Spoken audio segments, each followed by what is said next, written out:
दोस्तों नमस्कार, राजेंद्र कछावा का प्रणाम, जय श्री कृष्णा। पिछली चर्चा पानी की चल रही थी, अब आगे भी पानी की चलेगी। ये चर्चा कोई छोटी नहीं है, बहुत बड़ी है। इसको जितना ब्रीफ में समझेंगे उतना हमारे लिए बहुत अच्छा है।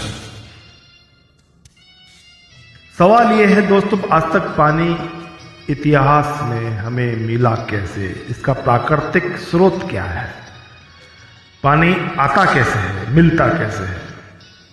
तो आप कहोगे जमीन में है। दूसरा आंसर, वर्षा ऋतु के द्वारा पानी हमें मिलता है। कभी आपने सोचा कि जो वर्षा का जो पानी है वो कैसा है? क्या वो सीधे पीने लायक है? नहीं। वर्षा ऋतु का पानी डिस्टिल वाटर है, जीरो टीडीएस, नो मिनरल्स। हम सीधा नहीं पी सकते, कच्चा पानी, पार्लर पानी। लेकिन जब वो पानी जमीन को मिलता है, जमीनी तत्वों को जब अपने में घोलता है, लवणस को अपने में घोलता है, मिनरल्स को अपने में घोलता है, तो उसका टीडीएस बढ़ता है। टीडीएस यानी टोटल डिसॉल्व सॉलिड, यानी कि वो लवण जो पानी में घुलते हैं। और ये पानी का स्वभाव है कि जमीन या जिससे भी वो मिलता है उसको अपने में घोल लेता है, क्योंकि वो भूखा है, प्यासा है, टीडीएस लेस है, कुछ खाली है, डिस्टिल है। जब उसको मिलता है जमीन, तो जमीन के लवणों को घोलने के बाद में उसका स्वभाव तय होता है कि पानी कैसा होगा। पानी का स्वभाव अपने आप पे तय नहीं है, पानी जिससे मिलता है उससे तय होता है कि पानी कैसा, मीठा, खारा, फीका, कैसा, क्या है इसमें, जहर है, अमृत है, क्या है, फ्लोराइड है, क्या है। तो ये जमीन पे निर्भर करता है दोस्त। जैसी जमीन वैसा पानी। अब सवाल ये आता है कि जमीनें कैसी है हमारी आज की? शहरों में रहते हैं तो शहरों की जमीन सारी केमिकल की हो चुकी है। गांवों में जाते हैं तो खेतों में भरमार यूरिया केमिकल डला, पेस्टिसाइड डला हुआ है। जब बारिश खेतों पे पड़ेगी या शहरों पे पड़ेगी या इंडस्ट्रियल एरिया पे पड़ेगी, तो नालों में कैसा पानी आपके घरों से निकल के जाएगा, या इंडस्ट्रियल से कैसा पानी उससे जुड़ेगा, या खेतों में गिरने के बाद में कौन सा केमिकल उस पानी में मिक्स होगा। और वो मिक्स हुआ हुआ पानी कुछ तो जमीन में चला जाता है, कुछ बह के झीलों और लेक में चला जाता है, और वही पानी लेक वाला प्रोसेस होके हमारे पास पीने के लिए आता है। और जो जमीन में जाता है तो जमीन के भी और गहराई के अंदर पानी जा चुका है, कि पानी रहा नहीं। जमीन में 700 फीट पे पानी चला गया, हजार फीट पे पानी चला गया, जहां और नए केमिकल उसमें ऐड होने वाले हैं।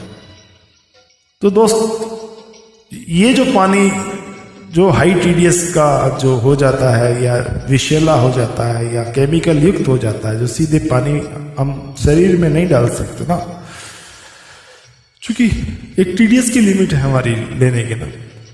400 टीडीएस तक पानी आसानी से पिया जा सकता है, लेकिन उसके ऊपर जाएंगे और ऊपर जाएंगे और ऊपर जाएंगे तो वो फिर पूरा किडनी को लोड पड़ेगा।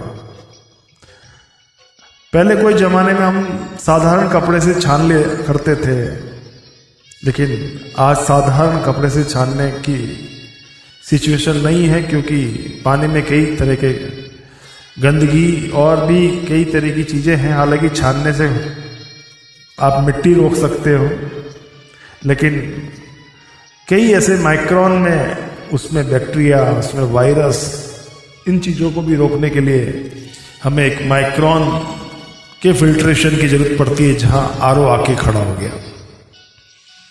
अब आरओ ने क्या किया? आरओ को एक ही ऑर्डर है कि बड़े मिनरल्स, बड़े हार्डनर्स, बड़े लवणस को बाहर रखा जाए, और वो जो छोटा साइज है उसको अंदर जाने दिया जाए। हमारी किडनी भी मेम्ब्रेन का काम करती है, लेकिन किडनी को ये पता है कौन सा कैल्शियम है, कौन सा मैग्नीशियम है, कौन सा फ्लोराइड है, कौन सा क्या है, किसको जाना देना है, किसको नहीं ले जाना देना। लेकिन मेम्ब्रेन को पता नहीं है, सिर्फ बड़ा साइज बाहर, छोटा अंदर।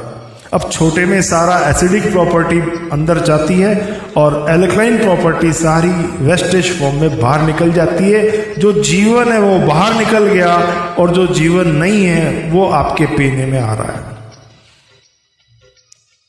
ये बहुत बड़ा गुनाह हो रहा है। इसको अपग्रेडेशन की आवश्यकता है, लेकिन वो अपग्रेडेशन हो जाना चाहिए। अब जाके इसके ऊपर रिसर्च चल रहा है, क्या करना है, अभी इस पे सोच चल रहा है, इस पे चिंतन चल रहा है। ये बातें 20-25 साल पुरानी हैं, वहां से तैयारी होनी थी, लेकिन इतने लंबे समय तक ये पानी पी के आपकी बॉडी की हड्डियां, आपका मैग्नीशियम गायब हो चुका है और अनेक लोगों की बीमारी होने का कारण ये पानी है दोस्तों। और ये आप समझ सकते हैं, ये आपका खुद का आपका निजी सवाल है, निजी जवाब है, निजी आवश्यकता है, आपका अपना है, किसी और का नहीं है। यहां कोई मार्केटिंग की बात नहीं कर रहा हूं मैं, ये आप शोध करें, ये आपका अपना सब्जेक्ट है और मैं आपको सहयोग देता हूं आपके शोध में। आप विचार तो कीजिए।